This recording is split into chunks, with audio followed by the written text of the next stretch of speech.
Hi friends, welcome to ஆசான் academy. நம்ம வந்து டிஎன்பிசி சம்மந்தப்பட்ட இம்பார்ட்டன்ட் ஃபேக்ட்ஸ் தான் பார்த்துட்ருக்கோம்.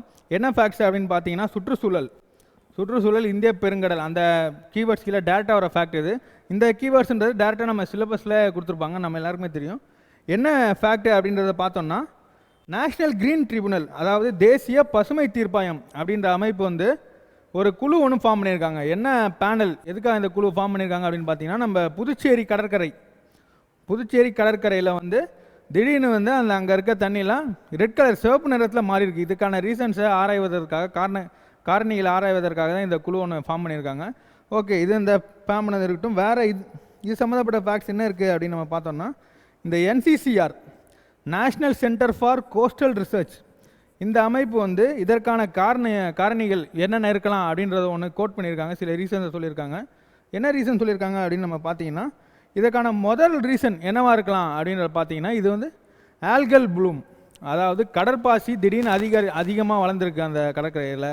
அதனால தான் இதெல்லாம் ரெட் கலரில் மாறி இருக்கு. ஓகே, எந்த டைப்பான கடற்பாசி, எந்த வகையான கடற்பாசி அதிகமாக இருக்குது அப்படின்னு நம்ம பார்த்தோம்னா, அதையும் சொல்லியிருக்காங்க. கோனியோலாக்ஸ் வகையான ஒரு கடற்பாசி. இந்த கீவேர்டு ரொம்ப இம்பார்ட்டன்ட், நோட் பண்ணிப்பீங்க நம்புகிறேன். இந்த கோனியோலாக்ஸ் டைப்பான கடற்பாசி தான் அங்கே அதிகமாக வளர்ந்துருக்கு. அதனால தான் ரெட் கலராக மாறி இருக்குது அந்த கடற்கரை அப்படின்ற அவங்க சொல்லியிருக்காங்க. வேறு என்ன ரீசன் சொல்லியிருக்காங்க அப்படின்னு நம்ம பார்த்தீங்கன்னா, சீவேஜ், அதாவது இந்த சீவேஜ் ஹவுஸ் ஹோல்ட்லேருந்து வர சீவேஜ்லாம் பெருமளவில் கடலை கலக்கிறனால கூட வந்திருக்கலாம் அப்படின்னு சொல்கிறாங்க. வேறு என்ன ரீசன் சொல்கிறாங்க அப்படின்னு பார்த்தீங்கன்னா, கடல் நீரோட்டங்கள், அதாவது ஓஷன் கரண்ட்ஸ்லாம் இருக்குல்ல, அது இதில் ஒரு இம்பார்ட்டன்ட் ரோல் ப்ளே பண்ணியிருக்கு அப்படின்னு சொல்கிறாங்க.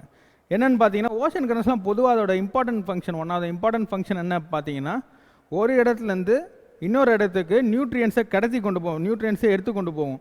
ஆனால் இந்த இடத்துல அந்த ஓஷன் கரண்ட்ஸில் என்ன பண்ணியிருக்கலாம்னு பார்த்தீங்கன்னா, வேறு இடத்துல நியூட்ரியன்ஸ் எங்கே கொண்டு வந்து திருப்பி இந்த இடத்துலேருந்து வேறு இடத்துக்கு எடுத்துகிட்டு போகாமல் ரிவர்சல் ஆகி வந்திருக்கு அப்படின்னு நம்ம NCCR சொல்லியிருக்காங்க. ஓகே, அந்த நியூட்ரியன்ஸ்லாம் இங்கே இருக்கனால நியூட்ரியன்ஸ் லெவல்லாம் திடீர்னு அதிகமாகி, அந்த நியூட்ரியன்ஸ் லெவலில் திடீர்னு அதிகமாக என்ன நடக்கும், யூட்ராஃபிகேஷன் அந்த மாதிரி ப்ராசஸ்லாம் நடக்கும்.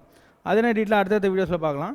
இந்த நியூட்ரியன்ஸ்லாம் அதிகமானனால அந்த கோனியோலாக்ஸ் வகையிலான கடற்பாசி இங்கே நல்லா ஃபார்ம் ஆகிருக்கு அப்படின்னு நம்ம சொல்கிறாங்க. கோனியோலாக்ஸ் அது ஃபார்ம் ஆகி இந்த ரெட் கலராக மாறி இருக்கு அப்படின்னு நம்ம கவர்மெண்ட் சொல்கிறாங்க.